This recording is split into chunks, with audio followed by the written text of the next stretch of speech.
Welcome, everybody, to the Market Perspectives Podcast, Episode 1, with my boy Carl.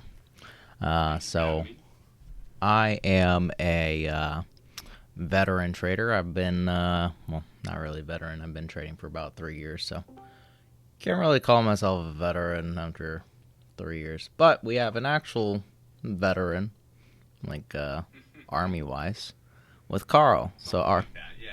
Carl, introduce yourself, sir. I'm Carl. I live overseas in Germany currently, serving the United States of America. I'm a pretty new investor to the market, jumping into this bear market and just learning how to trade altogether. Basically, is how I've started, and it's been a pretty interesting journey so far. Nice. It's a great way to get started in a bear market. You gotta love it. Um, Right into the deep end. yeah. Honestly, I mean, I guess I kind of also got started in a bear market since I got my start in March of 2020, the most chaotic time for the stock market in a very short period of time. Obviously, a very short bear market, but you got the you got the hard end of it with the last 9 months, actually 11 months now. We're in November of a bear market. So with that being said, we got the intros. Wanted to touch on some what's been going on in the market over the last week.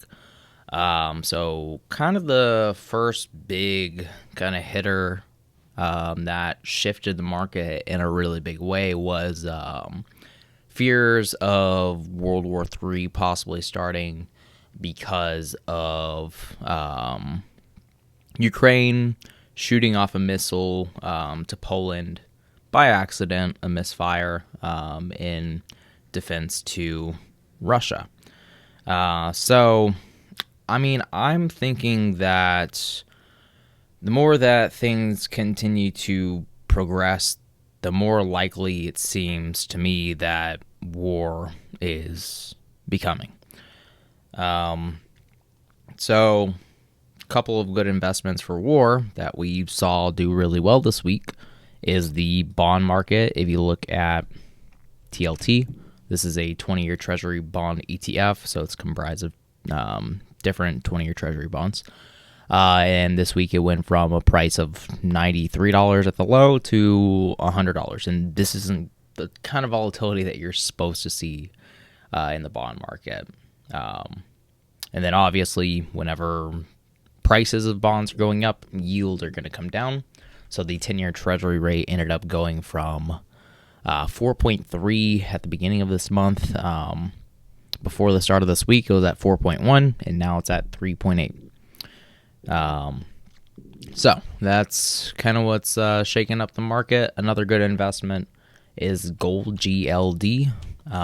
Obviously doing well over the past couple of weeks, up from a price of 150 to currently 163. And I know my boy Carl has a nice thick gold chain that I'm very envious of. I was actually wanting to buy a gold chain a couple weeks ago. Yeah, right before the spike, so you kind of missed out on the opportunity right now. Okay. So we have that going on. Then we had a lot of Fed members coming out and talking because at this point we really can't catch a break from them. First off, we had Fed Williams coming off on Monday, and their comment to the market really kind of ended up screwing me over. So I ended up taking a day trade Monday. We can pull up SPY and the trade that I was actually making. I was assuming that SPY wouldn't continue its rally from last week after the CPI came in at 7.7 versus 8 expected. But on Monday, I had assumed that we were going to have a pretty flat day.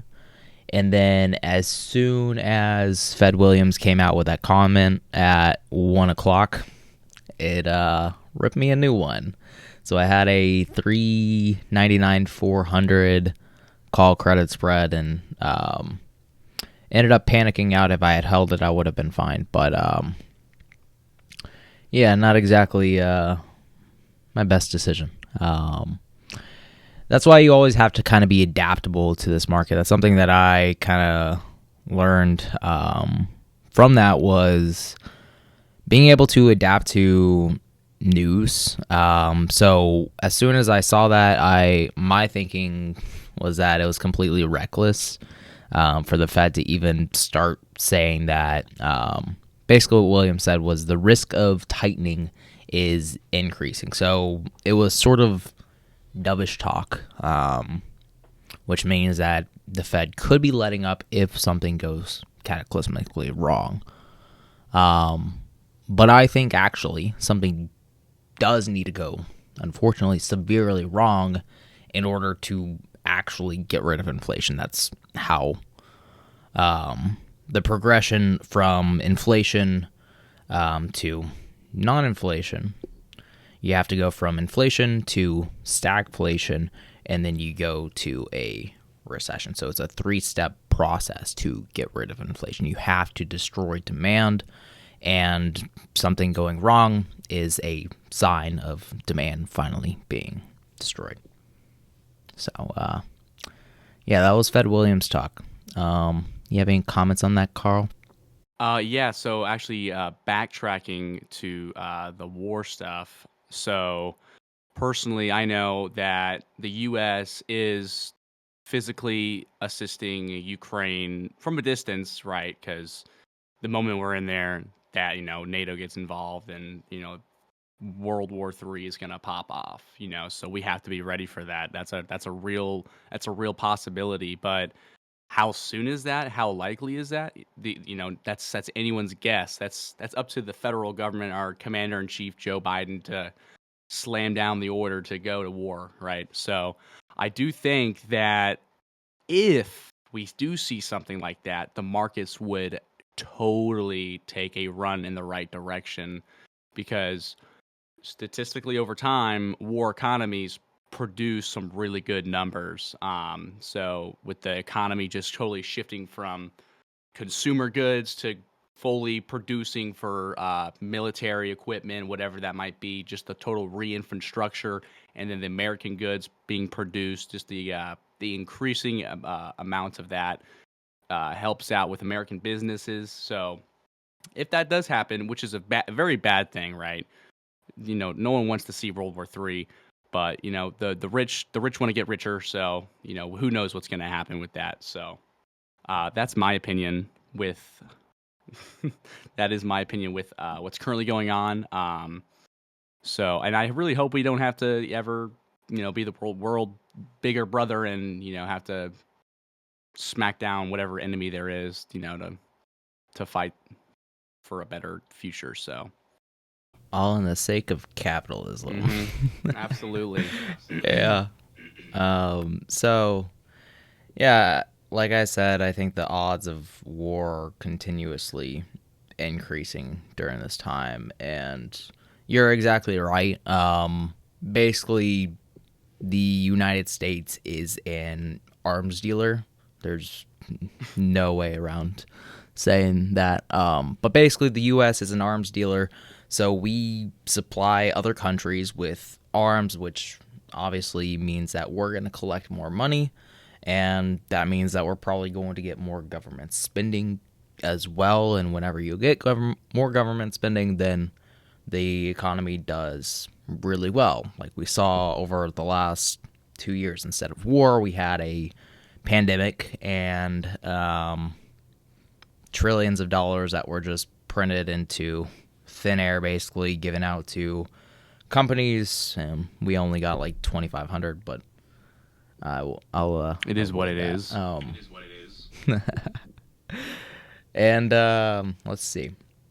So yeah, that's what's going on with the war front. And then coming back to the Fed talks, we had Fed Dolly. Let me actually pull up the cheat sheet of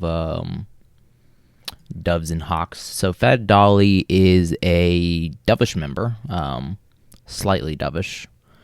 And they were saying that the pause is off the table. So this is something that Fed Chair Powell actually spoke about in the last meeting in October, where there's three parts to the interest rate hikes. You have the pace, which is what they're focused on right now. You have the height that interest rates are going to. And then you have the length. So Dolly is saying that we're going to continue to press interest rates higher for a longer period of time. And next month in December, on the 13th and the 14th, I think, is when the Fed is scheduled to speak next.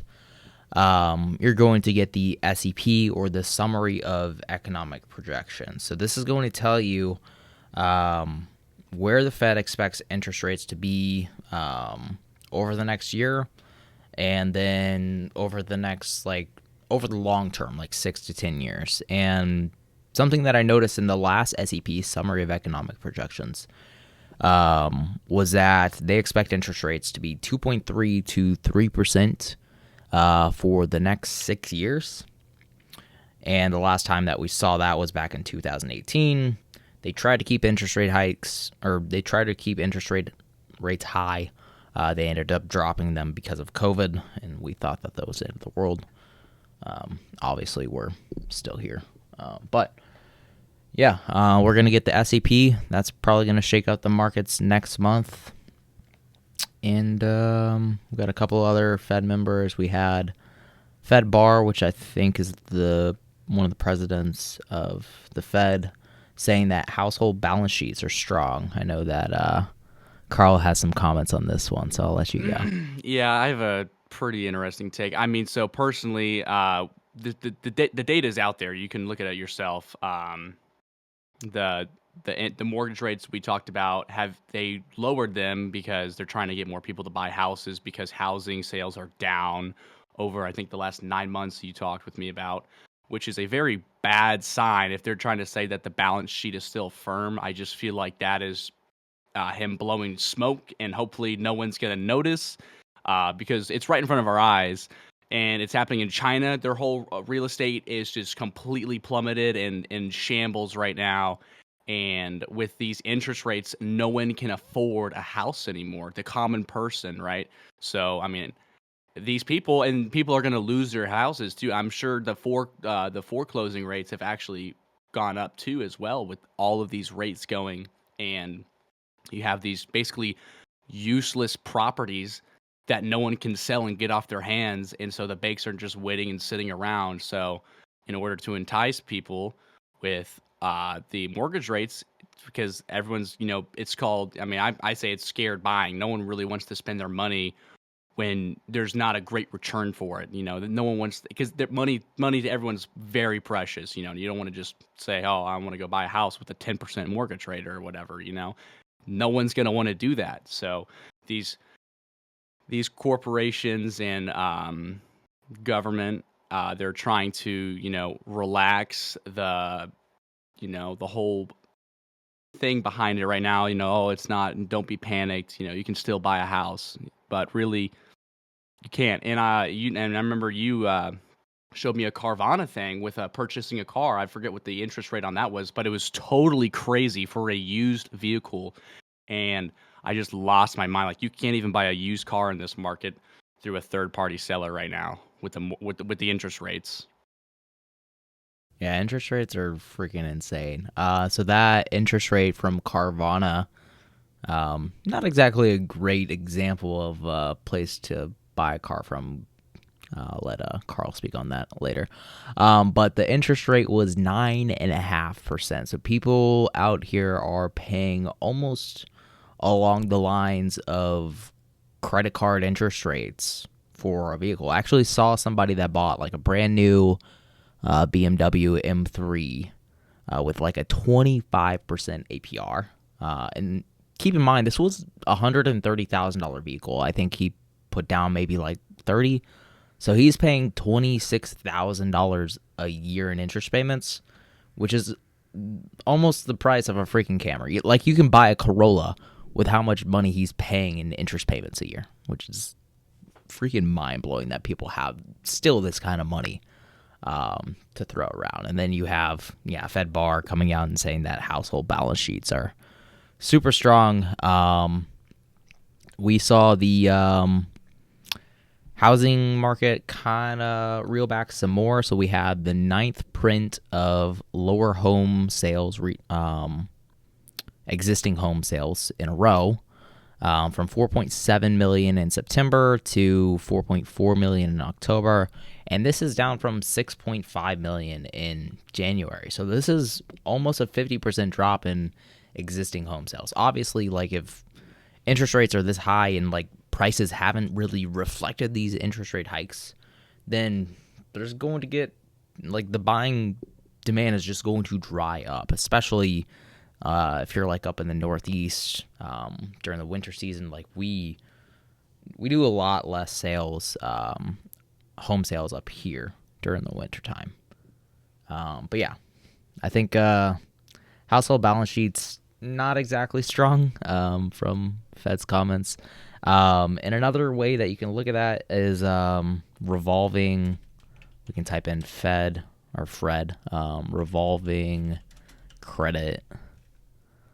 And I'm pretty sure that this is at like an all-time high. Yeah, like this is higher than it was back in '08, and it's just continuing to go up. So saying that the consumer's balance sheet is the best it's ever been, I have a hard time believing that.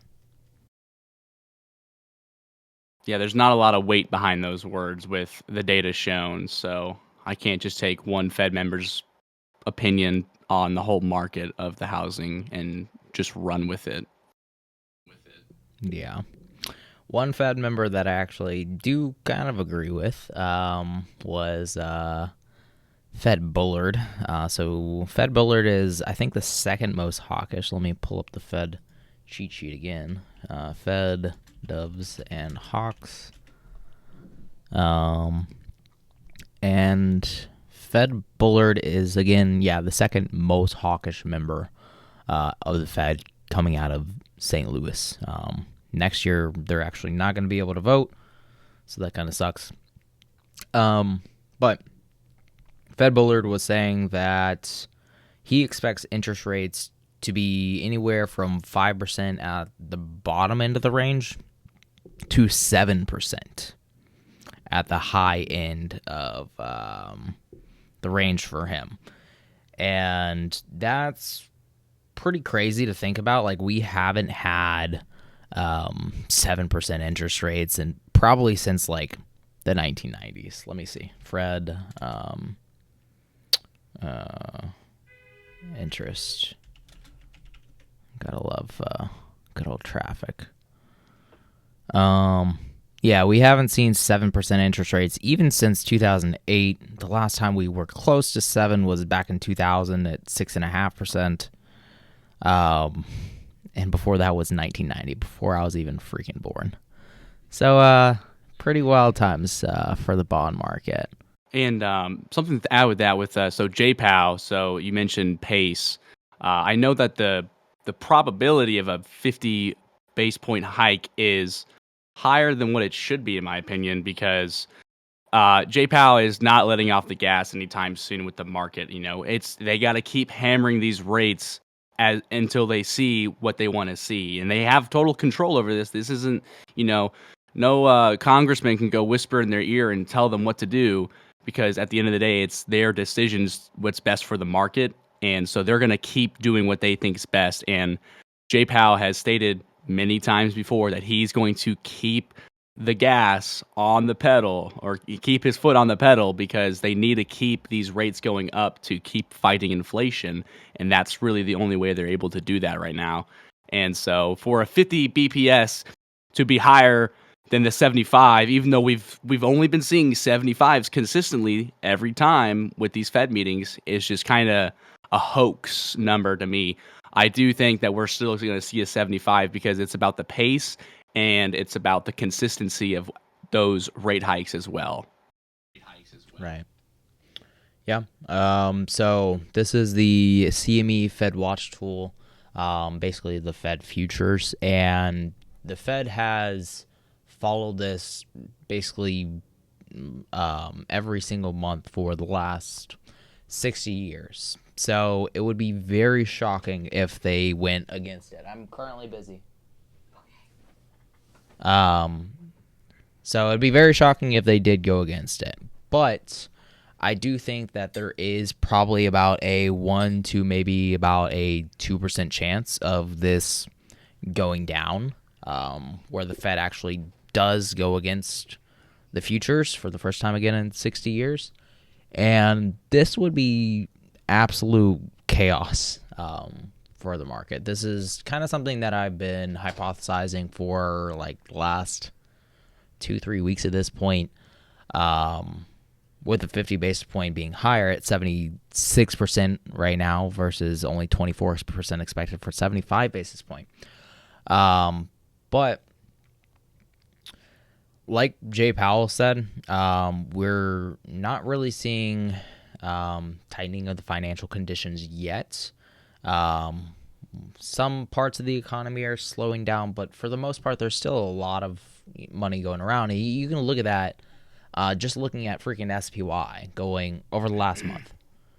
This is the 20-day 1-hour chart. It's gone from a price of 368 at the low to 396. So it's up 30 points or like 8%. So SPY going up 8% in 2 weeks doesn't exactly smell like financial type. And a lot of that had to do with the CPI report, giving a lot of these investors this false hope in the current moment, because they're all focused on that 7.7 compared to the 8.0% that we were expected to see. And so everyone jumped onto that boat, and everyone started buying everything, and so that's why SPY had like a 5% rally within like those 2 days, or I think it was like one day. As soon as that CPI number, I think it was in 5 minutes. Literally, as soon as that CPI number came out, just everything shot up. And so the market's definitely very overvalued, in my opinion, when we still have interest rates coming, because those aren't going away, people. We still need to tighten up the financial policies here. And so in order to do that, we're going to see the same interest rates that we've been seeing. And people aren't going to like that, even though the CPI encouraged a lot of people to pump up the stock market all of a sudden. So it's leading up to what could be a very violent rug pull, in my opinion. Yeah, the good old monthly Fed rug pull. At this point, it's pretty standard. But yeah, if that's what people expect, if people are really expecting the 50 basis point and they come out with a 75, it's just going to be a slap in the face to investors. It's going to be very tough. So, and another comment that Fed Chair Powell had made actually at the last meeting, and a couple of other Fed members have kind of echoed this, is that we need to see multiple reports of CPI coming down to start thinking of a pivot. And the word pivot at this point is it has multiple meanings. It seems to be changing every single month. First, we had the Fed will pivot, which meant that they'll start to cut rates. That was the sentiment back in like June. Then it was the Fed is going to stop raising interest rates. I think that was in like September or October. And then now the pivot is slowing down the interest rate hikes. So seeing that 50 basis point rate hike for December, possibly, that would be a quote-unquote pivot. And if the Fed doesn't pivot, then, yeah, the markets are just going to get clapped again. Seems like it's just month after month of the market get delusional and then correcting itself back to reality. And right now, the markets are definitely on a cloud 9 type of area with that CPI, and that was just one report. So for people to feel this confident is pretty insane, in my opinion. You got to be drinking the Kool-Aid to really think that it's a good time to invest. All right, I think okay, so we have a couple more I wanted to talk about the data that got released this week. So we're done with the Fed talking. Um, and we had a couple big reports coming out this week. We had the jobless claims on Thursday. Not a really significant report since it came in basically at expectations, 222. Sorry, excuse me. Versus 225 expected and 226 last month. So not really seeing much change in the job market yet.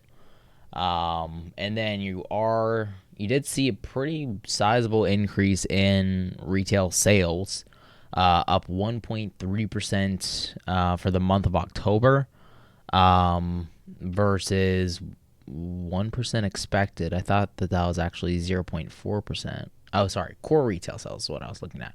1.3% versus 0.4% expected, and 0.1% last month. So there's a crap ton of spending going on in retail right now. I kind of think that it's led by maybe some seasonality effect of, the winter season is coming along. People are probably coming out and buying new clothes. We did see online clothes seeing a pretty sizable increase month over month. I think the month before, according to data from Adobe, the digital price index that they create, I think clothing was up like 7% month over month for September or October. So obviously, crap ton of money getting poured into clothing right now. So I'm thinking that might have been what led it. What would you think led that, Carl? I do think with that it would be seasonality as well. Just with it getting a lot colder and it's staying warm for longer usually, and then all of a sudden it's cold now. So people probably don't have as much stuff as they wanted, or their families don't. So then you see this giant increase of people buying more, shoes, whatever it may be, pants, jackets. So I definitely do think that I don't think it'll keep going up. I think that this might have been the spike for the winter. So I don't think you'll just keep seeing these crazy ratios of 1.3% compared to the 0.1% of the previous month, because people are gonna buy the clothes they need and not just keep buying clothes. Hopefully, to hopefully save their money in this kind of a market. But I do think that is a main factor of why we saw that big jump with that statistic right there. Yeah, and I think we dropped that day whenever the retail sales came out on Wednesday. It was, so that was on the 16th, if I have my dates correct. So that came out at 8:30. We dropped that, and then kind of traded flat for the rest of the day. I think I played that one with another call credit spread. I'm very into credit spreads right now, and they've been working pretty well. But what else? We had the core retail sales, and then Friday we had the housing. Hold on, let me pull up. So we had the building permits, housing starts on Thursday, and then we had existing home sales come out on Friday. So again, this is the ninth month in a row or more that it's come down month over month. So housing is starting to dry up, and the let's see, I thought I had it pulled up, but the 30-year mortgage actually dropped from a rate of like 7.01 or something like that to 6.6 basically overnight. Let's see, Fred mortgage rates. Yeah, and then I got a zoomer on in here. Yeah, so it went from 7.08 on November 10th to 6.61 as of November 17th. So pretty steep drop in terms of mortgage rates. I don't think this is going to entice many more people to buy houses at the prices that they're at, but there could be some demand coming out of it. And they're definitely doing this in hopes of a correction of that number coming down month over month for the last 9 months. So this is, hopefully, they're wishful thinking of bringing down the rates to hopefully get more housing sales. But I still think you're not gonna get that instant kind of pump that they want to probably see to recover from these last 9 months. So you'll probably see that number actually hopefully keep going down. So that'll help out Americans trying to buy houses in a terrible market right now. So Yeah, the affordability crisis is absolutely insane. With how unaffordable not only like mortgages are, but also like rent prices are going up with it. That's something that I think happened in '08 too. Like rent prices went up as well. So in the end, unfortunately, the average American is the one that ends up footing the bill of all these corporations, unfortunately. But it's enough sad talk for today, and that's all the news for this week. So let's start talking about crypto. We had a pretty wild last few weeks of crypto with FTX founder Sam Bankman-Fried getting himself in a bit of trouble. oh yeah, maybe that'll be Sam Bankman jailed hopefully here soon. He's not so free anymore. Yeah. All right. You want to talk on this one? So we're going to talk about the crypto founders. Yeah, I'll divulge into this. So I had a little brief idea. So for the retail investors of the Robinhood and all the other platforms, whenever they go into the crypto space, I think a lot of people, I think there's three big main faces of crypto. It's Bitcoin, Ethereum, and Dogecoin, and that being the forefront, those are just the most, highly traded and probably the most volatile crypto, except for, FTT getting just slammed on this past month. But so Bitcoin was originally created back in 2008 as a decentralized currency.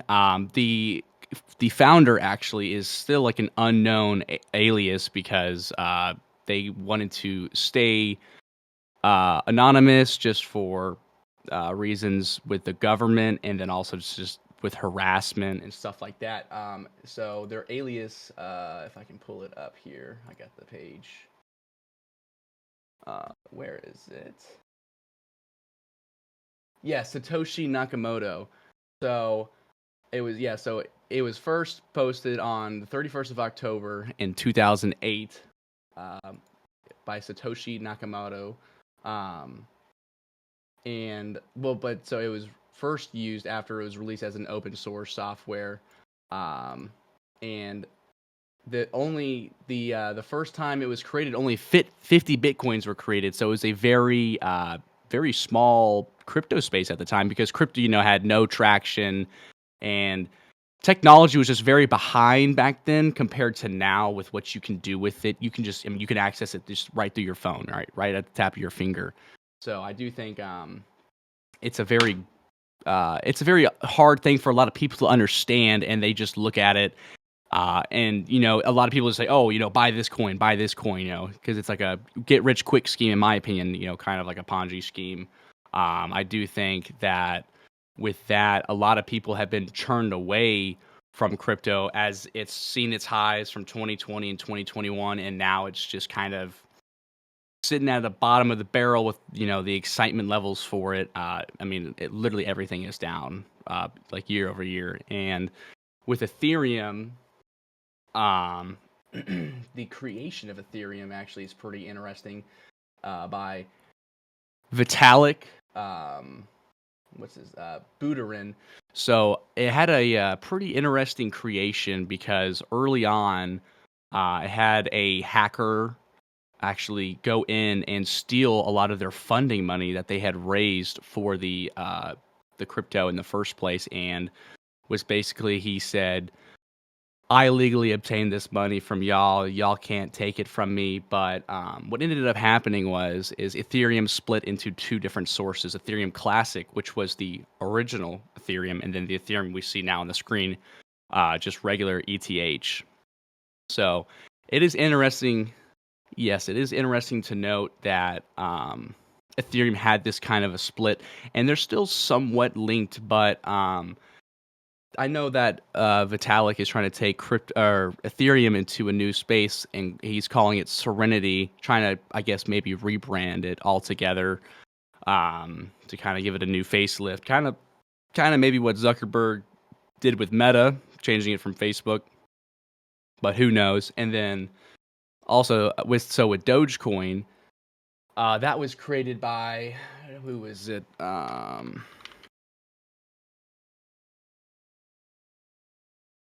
By Billy Marcus and Jackson Palmer, and that was actually, I mean, it really is a meme coin. But so Dogecoin was created in a joke to Bitcoin back in the day, because they just wanted to make fun of the wild speculation and just like the idea of crypto in general, because it was just too early for its time. And so that was just kind of just like a joke coin that was created. And I mean, you see Elon Musk, who is a front figure for Dogecoin and kind of crypto in general. So he basically adopted that coin alone and gave it a lot of its popularity through, tweets and actually being interactive with the crypto space as well. So I think it's very interesting, and I don't think crypto's ever going away. It's just going to be one of those things. Maybe we'll see it, bounce back, but in order to do that, crypto has to regain the trust of all of its investors, all the little guys, because with the whole FTT thing, I think a lot of people have just lost their trust in the ideas and principles of crypto altogether. Because like, why won't I just put my money in the bank where I know my dollar is going to stay $1, and then the bank's not going to take my money and then use it for shady investments? I'm still going to see that money at the end of the day, and I shouldn't have any problems withdrawing my money from anywhere, from any space. So I do think that crypto is in a very bad time right now, and it totally needs to rebrand itself altogether. Okay. Yeah, so I'm actually on the opposite side of this coin. Funny enough. So the traditional finance space doesn't really offer much liquidity. Like, I don't know about y'all, but if you've ever tried to transfer more than $5,000, it's going to take a while in order to move that money. So I was running into a little bit of a liquidity crunch with my Robinhood account, where I needed to transfer money in, and I was transferring basically my savings. That way I could take advantage of the 3.75% cash sweep that they've got going on. I got screwed over. I'm actually not receiving the cash sweep anymore because I'm a pattern day trader rule. But besides the point, it took like good 5 business days, maybe even 7 business days in order to see that money. Obviously, I got like the $10,000 because I have Robinhood Gold. So I was able to use that right away, but like the traditional finance space is just so like slow. It's kind of ridiculous. Like, you think it's liquid, but in reality, it's pretty solid. Maybe plasma would be a good one. I don't know, somewhere in between. But yeah, so I do think that there are some issues in the crypto space, and that kind of stems from people trying to chase a really good return, right? You get 3% for locking up your Ethereum or your Bitcoin if you do it on BlockFi, or if you do it on, probably FTT was offering this.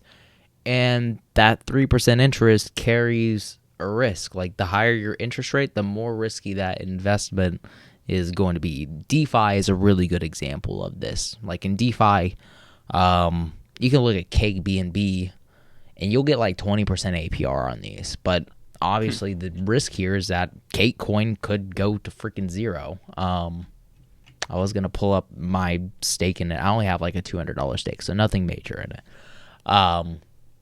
But, in order to kind of avoid all of this drama, basically, this is the best way to do it is through a crypto wallet. So an actual physical wallet instead of keeping your money on these exchanges. If you've been in crypto for a while, then you've probably heard not your keys, not your crypto, right? So they can lock up your funds. I have $3,000 locked up in BlockFi right now because it's not my crypto, because they have my freaking key. So I actually went out and bought a Ledger wallet, $70. Nice ease of mind for only $70. and now I can buy as much crypto as I want and not get it locked up by my exchange. So, yeah, I'm definitely on the opposite side of the coin. I am very much a crypto enthusiast. I think that it can play a pretty significant role in reshaping, the old school finance space and providing more liquidity in some situations. Well, I guess in most situations, like you can transfer $20,000 of Bitcoin very easily within like 2 minutes instead of 2 to 5 business days, or you can transfer Ethereum in like 40 seconds. So I think that it helps out in that case, but I think Carl actually thinks that kind of liquidity is a bad thing. Because with high liquidity is high volatility as well. So if you're able to move that much money, you could see drastic changes in price. And then if a crypto whale is playing around with his money, then you're going to be the one taking the hit. So it's like there's got to be a way to have it it's not supposed to be regulated, right? But there's got to be a way to regulate it in a way so it's unregulated, that people are more encouraged to go to brokerages altogether. Because right now, I mean, like, why do we need brokerages if they're just gonna regulate the crap out of crypto? If they're gonna have all these blurred lines within their contract agreements and user disclosure agreements that you just don't read, because no one reads that crap unless if you actually do care and you want to go through a 50-page essay basically and read what you're getting into, which no one does. So I do think that with that, a lot of people are going to probably steer away from brokerages. Like, you just have a Ledger wallet now. I think the best way to have crypto is to be with you at all times and not sitting with a big corporation company that will manage it for you. Although that creates a lot of traffic, and businesses are going to actually cooperate more with companies, and it creates a lot more business and sales at the same time. But I do think that there needs to be some kind of a change moving forward, or you will have a lot of people that will steer away from it in general, with just everything right now with the dark cloud hovering above it. Yeah, certainly.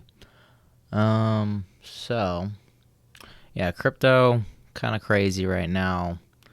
And let's move on to the next topic, something that Carl brought up to me. Forming your own opinion. Do you want to start this one, Carl? Yeah, sure. So this one didn't take much thinking to really think of the topic, because it's such an important thing, and I see a lot of it every day, just on the internet and in real life, just through everyday talks. So forming your own opinion is one of the most important things you can do as an investor, because without your own sense of thought, there's no real sincerity with what you're investing in. You need to be able to believe or have some kind of an opinion formed on what you're going to be doing, or else you're just throwing your money at a wall and hoping it sticks, basically. So you're just blindfolded, dartboard. You don't want to do that. You got to be able to exactly. You got to be able to do your own due diligence and not just go to other people, take their opinions and run with those, because that's not always the best thing to do with your money. Because if it's someone else's money, sure, take their opinion, because they'll be like, oh, this is what, blah, blah, blah, blah, blah, X and X. And then you'd be like, oh, okay, that sounds like a great idea. Now, altogether, like other people's opinions, taking that and comparing them and getting every different angle, because you want to be able to see from a bear's perspective, a bull's perspective, and even a neutral perspective. Right now we're in a crappy market, but right now everything's up. So you don't want to just be talking to straight bears like, oh, I don't know why I'm losing so much money this week. Well, you know why? It's because we're on a rally right now. You need to be able to figure that out and not just be listening to one news outlet the whole time. You got to diversify your options. There's got to be multiple ways you can learn information and gather information and then use that to invest. Absolutely. Yeah, I mean, that's kind of the product of, unfortunately, social media putting us basically in these kind of echo chambers because that's what gets them engagement. Obviously, more engagement for them means more advertising dollars. So we're just kind of feeding into the corporations with our own biases. And that's kind of why we created this, was to give different perspectives, hence the name Market Perspectives Podcast, about the market. So hopefully we can have, some people with different opinions, maybe some bulls coming on here would be really nice, because I know we're both seemingly pretty bearish. Obviously, like long-term bearish, but I think an important thing is to be able to see it, again, like you said, from different perspectives. So be able to see if something is bullish, like what happened to me on Monday with Williams coming out and saying that the risk of over tightening is increasing. I should have took that as bullish. I think I actually did buy a call option with it, but I should have used that as an opportunity to cut my losses and get out of the call credit spread that I had opened, assuming that we would have a flat day, because obviously the markets change extremely quickly, and you have to be adaptable. You have to be open-minded. You have to be open to new perspectives in the market. And if you're not, then you are going to get freaking railed for weeks at a time.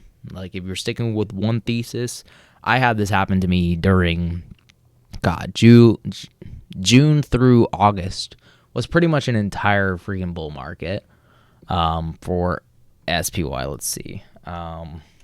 We rallied like a good 15% or something crazy like that, from a bottom at 356 all the way up to, I guess it was only 6%. I thought it was more, but wait a minute, that's not the right time frame. There we go.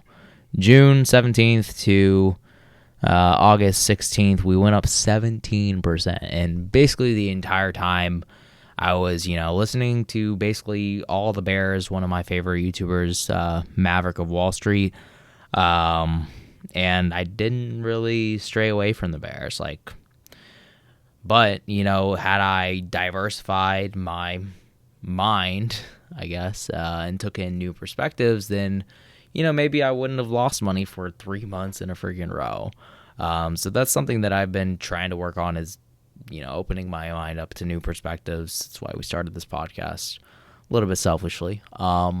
But hopefully we can provide that to y'all too. That way, we can give y'all new perspectives to feed on and see how you can trade around that, because a diversified mindset and a diversified portfolio is likely going to outperform if you're just bearish or if you're just bullish. Yeah, absolutely. And another thing is, with every retail trader, so the stock market's based off emotion, right?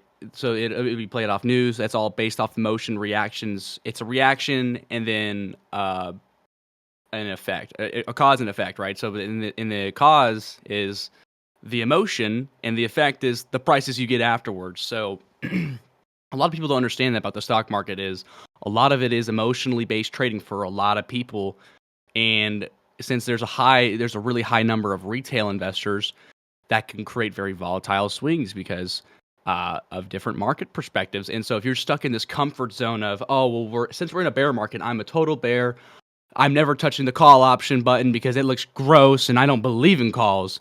Well, what are you doing? I mean, if you're just you're just throwing your money down the drain if you think that the stock market's going to go down every week, because people have emotions. People are going to think that the stock market's going to go up, and it probably might when you don't think it will, if you're just a total bear.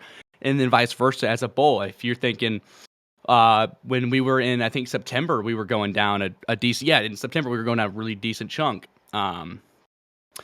If you were thinking, oh, well, we're just going to rally into the end of the year, well, that's not the case. You got to be able to get different perspectives, be able to see that there's not a constant in the stock market. Your opinions can't be a constant. You got to always be able to change your opinion and be okay with that.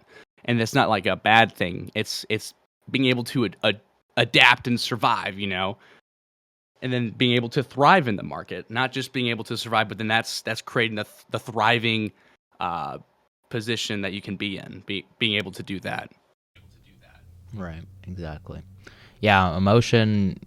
A lot of traders will tell you that like you shouldn't trade emotionally, but if you can't tap into emotion, you're not going to have empathy for the rest of the traders out there that are dictating which way the market goes. Like everybody was super happy after we saw 7.7% inflation, a huge, drop in CPI.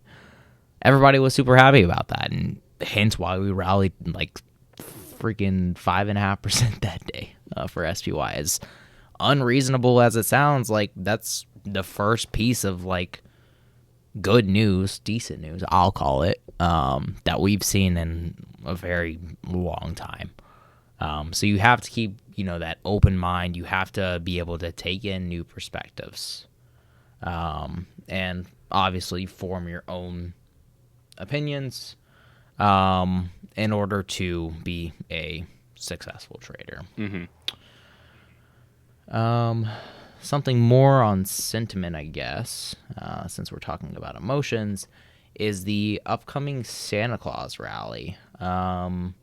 So we want to talk about how big this is going to be, given that we are potentially going into, I would say, almost certainly like 60% or higher, going into a recession next year. So I'll let Carl start off on this topic. Okay, yeah. So in this all starts off with already the markets being overvalued, right? So do I really see us climbing higher and higher and higher, especially with the Fed meeting going on in the middle of December? That's going to, hopefully be a 75 BPS, which would be a huge slap into the face to all the bulls in the market that believe that they're going to get the 50, and that's the quote-unquote pivot they want to see. And you see a lot of companies right now laying off a lot of workers because they're getting ready for a recession. It's right in front of your eyes. If the corporate companies are doing it, then they're already expecting the future, right? Like they're planning for it. I think Amazon laid off 10,000 workers. Well, clearly they're not seeing as many Christmas sales this year. They don't need that extra 10,000 for that workforce to be able to provide for the holiday sales. And I know that that's probably Amazon's busiest time of the year, because it's like, oh, hey, it's so easy to buy something on Amazon because no one really wants to go out to Black Friday shopping and then get trampled and stampeded on trying to buy a damn TV, that they can click on their phone and just have it shipped to their house. So I do think that with the layoffs, that Amazon is definitely preparing to see a decrease in sales. So they're not going to need all these amount of workers and all these warehouses processing all these packages. So there's going to definitely be a dip year over year that we've haven't seen yet with producer goods and consumer spending within these winter months, and then as well as with big tech companies. Like Mark Zuckerberg apologized because he laid off, I don't know what the number was, but he laid off a lot because he was overambitious investing into Meta during a recession, and he called that out, and he said that was a blatant mistake he made, and he apologized for it, because he needs to pull back his spending during this recession that we're going to see. And same with Lyft. Like Lyft let off a lot of people. So it's like, it's not just one company doing it. And there's going to be more to do it as well, because they don't need all this extra spending, and they need to reduce it because they're not going to see the same profit returns that they have in the past, and it's going to hurt them. So that's kind of my take on it. Yeah, I mean, I do think that we could see the Santa Claus rally, because I mean the real reason why the Santa Claus rally happens is kind of cynical. So I learned this from Maverick of Wall Street, where he's actually an ex-fund manager. And the reason why we see the Santa Claus rally pretty much every year is because fund managers are trying to sell stocks in order to give themselves a nice healthy bonus at the end of the year. As shitty as it might sound, that's kind of the reality. So, yeah, I do think that we could see that Santa Claus rally. I do think if we do see that Santa Claus rally, though, that is just only going to increase the odds of that 75 basis point hike, and the market's just getting freaking backslapped. Yeah. Now, I do think, though, with, the potential of a recession coming, we might not see as large of a Santa Claus rally as we usually do. Just because people might be, fearful to invest in the market when interest rates are continuously just going up more and more and more. And with, the Fed now talking about how something might end up breaking. If something does end up breaking, that's another kind of circuit breaker event. Like you saw Lehman Brothers back in 2008. Whenever they broke, the freaking markets just let loose. So that's when the Fed would really pivot, and the Fed pivot is not necessarily a good thing. That means that something probably went wrong, or maybe they finally got inflation down to 2% like they want. But at 7.7%, we're still 3.8 times higher than we need to be. But yeah, that Santa Claus rally, I do think it's going to happen. Might not be as big given the circumstances that we're in, and with that Fed meeting, that might just that might mean no Christmas this year. Yeah. And then something to note with that.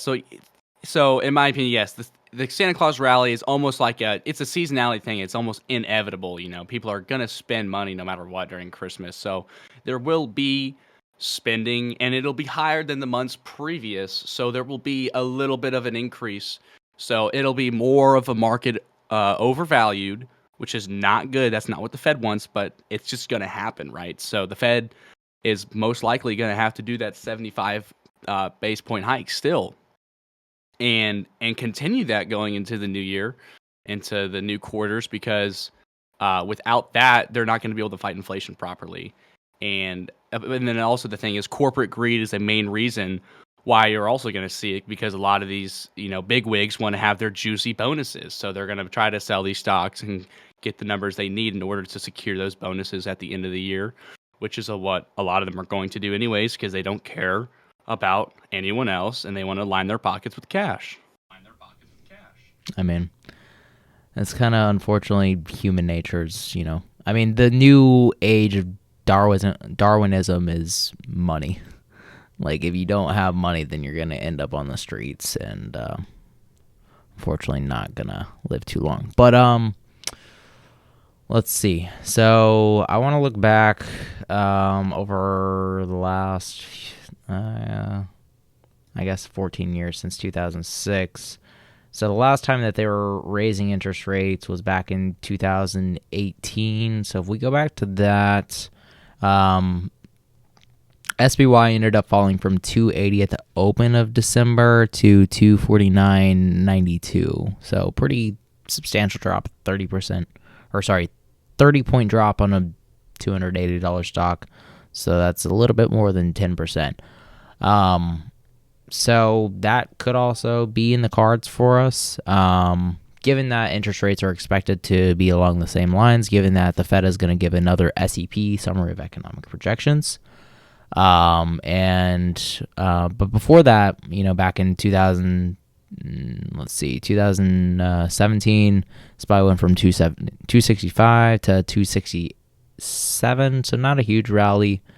2016, it went from 220 up to 223. So again, not a huge rally that we're seeing for these recent years, at least. 209 to 203. So this was actually a red December. But at least in recent history, it doesn't seem like we get a major rally for the month of December.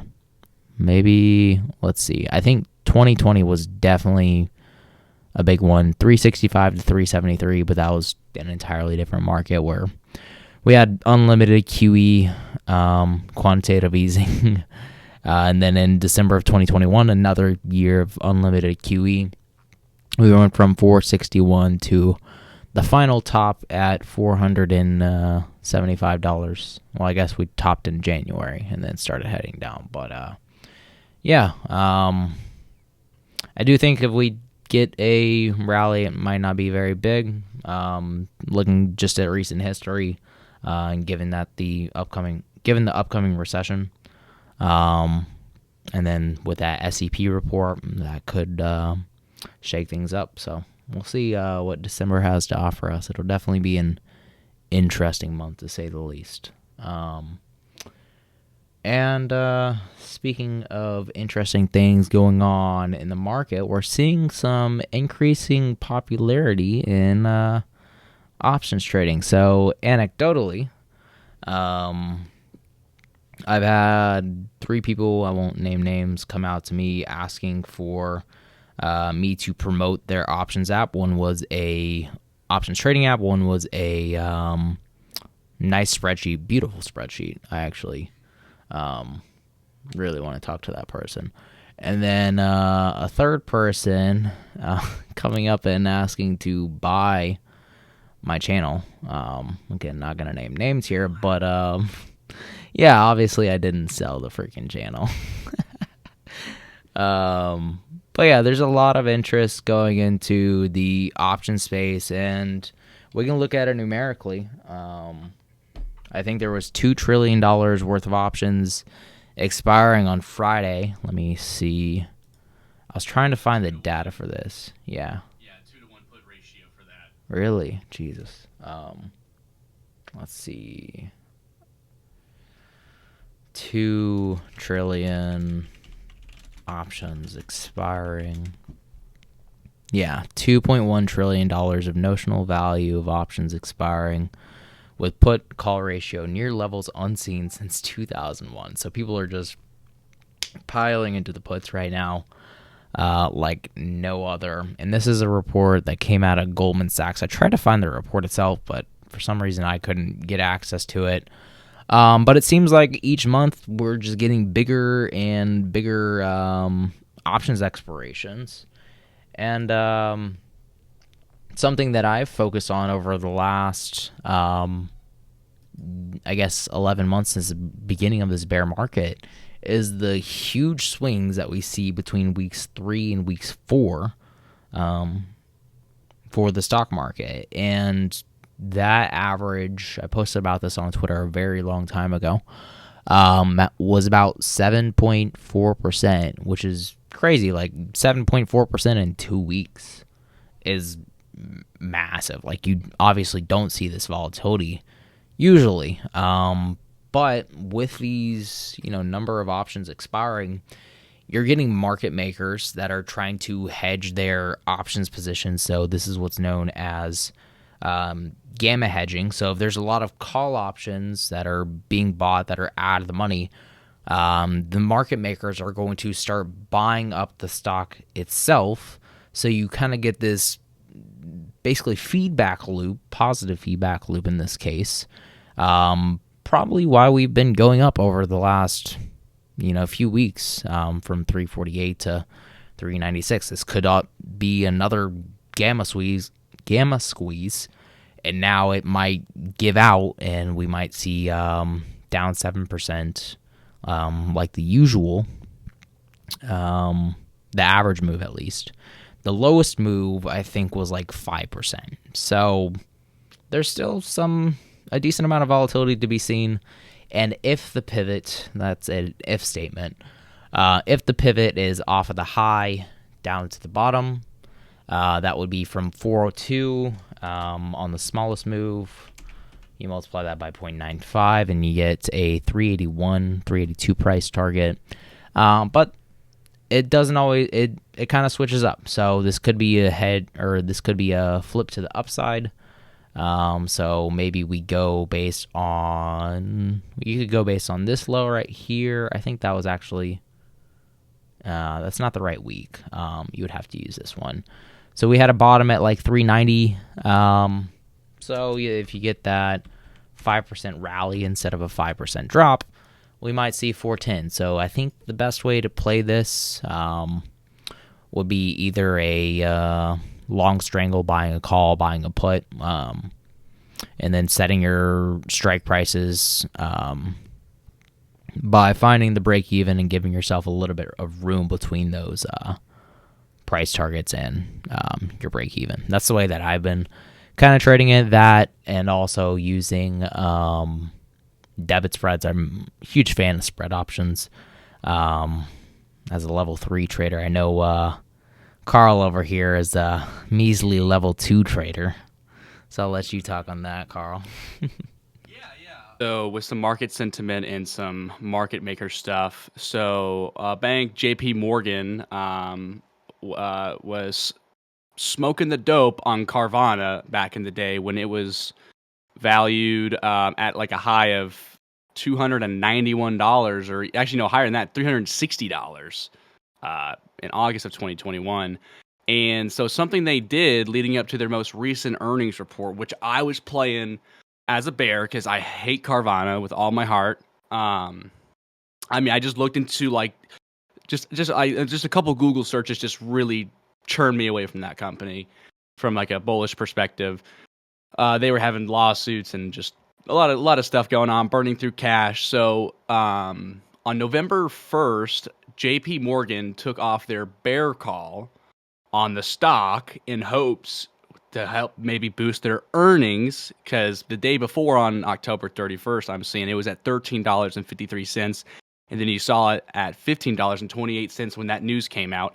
And I was very pissed off because that was a false flag to give investors hope in that shitty company, because it's a terrible company with terrible values.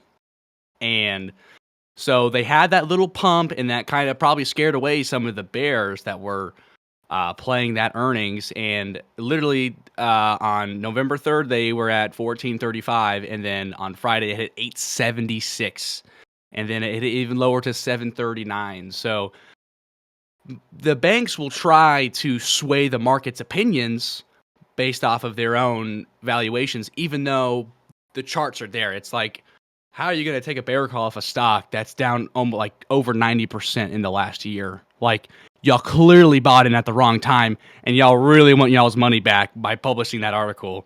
So it just goes to show what they'll do with the media to try to sway and change a lot of people's opinions of the retail traders, because it's not only them that can control the market.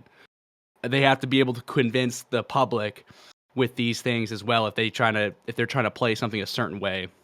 And so I was assuming that stock was definitely going under sub $10 with their earnings, and it rightfully so it did, even though JP Morgan tried to step in and pump the brakes on that by taking off their bear call, which gave it a slight one-day pump. Yeah, I'm trying to find their cash flows. Well, I can mention something real quick with their lawsuits. So they were getting lawsuits across state borders because when they were selling cars, they wouldn't transfer VIN numbers. And that was like creating like a stolen vehicle type of issue for people that were buying these cars from Carvana, because the VIN numbers weren't matching up. And so they were seeing a lot of lawsuits. I think in Massachusetts was one of the areas, and I think maybe Arizona.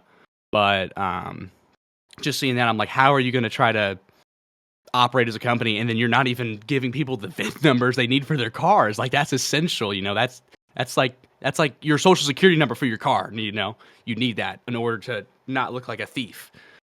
And so, I mean, they just fumbled the bag. It was a cool idea, it was a total new, I can go to the vending machine and buy my car and have it delivered to my house. That's so cool, because you don't want to go to the dealership where they're just going to steal your money. But in my opinion, just buy used from a regular person and then go to a trusted mechanic if you don't know anything about cars yourself, and just do that. Because cars themselves are upside down investments. I don't even want to get into all that, but yeah, so that's just kind of my take with everything with Carvana, and then market sentiment with the market makers being able to sway and change opinions for investors. Yeah, I think Carvana is kind of the epitome of a really poorly led financial company. So I'm looking at the statement of cash flows right now, and the cash at the beginning of the period which started at the beginning of 2022, their cash pile was $636 million. I'm assuming this is in millions. Let me double check. I was about to say, if that's in thousands, that's really pitiful. But yeah, 636 million at the beginning of the year. Now they're down to 477 million dollars in cash left. That is almost freaking nothing. Yeah. I mean, if you think about it, like athletes have more than that. Yeah. I have more than that. No, I'm just kidding. I wish I did. But they went from 636 down to 477. So they burned through $159 million of cash in 9 months. So they have 477 left divided by that 159 figure. They have about 3 times 3/4, so 9 quarters left of cash on their balance sheet. And a way that companies have been coming up with more cash to make their earnings per share and their balance sheet look a little bit prettier is by doing, well, they didn't do it themselves, but they'll do employee stock compensation, and they can write that off on their taxes. Or what they'll do is they'll do share buybacks. AMD is a great example of this, who reported earnings also this month. AMD Investor Relations. And they had a huge difference between their GAAP or their standardized earnings and their non-GAAP earnings, which accounts for the share buybacks and employee stock compensation. So if I pull up the SEC 10Q filing and go to their balance sheet, let's see if I can find the dang thing. The cash flow statement. Let's see. Their operating came out to let's see. Jesus, I can't read this right now. Net income was $1.2 million. Operating activities provided $2.99, almost $3 billion in cash. $900 million from financing activities. And let's see, their overall cash went from 2.5 to 3.4 billion dollars. So let's see their GAAP versus their non-GAAP. So going to their statement of operations, their earnings per share GAAP was 4 cents, and I think their non-GAAP was posted on Thinkorswim, and that came in at 67-cent earnings per share. There's a fat gap between 4 and 67, and it's crazy that they're able to get away with this. But, I mean, that's just like the new standard, I guess. The new gap is non-GAAP, and people only pay attention to what they see on the headlines, and what gets put on the headlines is, the non-GAAP number, the prettier number. And that's what the market makers like to do with the media. They want to sway it the way they need it to. So if they want that shiny, nice number, they're gonna try to get it as much as they can. Yeah, I'm trying to find their stock purchases and everything. Let's see. Employee stock compensation. Okay, I can't really find it right now, but this is a short video that I posted comparing GAAP to non-GAAP, so try to link that maybe in the comments or something like that. But yeah, that is this crazy market for you and our personal perspectives. So hopefully y'all enjoy the podcast today, and I'll let you sign off as well, Carl. Yeah, guys, of course, I know some of y'all didn't get to see everything, so there will be a recording, but I hope you do enjoy what we talked about. And don't be afraid to ask questions for the next week's podcast as well. If you do want to see anything you want us to talk about, or maybe if you want to talk with us and give us your perspective on something, we're totally open to that. So just you can send me or Greg a DM, or you can type in the chat and just let one of us know, and we'll be happy to reach back out to you. But other than that, thank you for coming by and tuning in.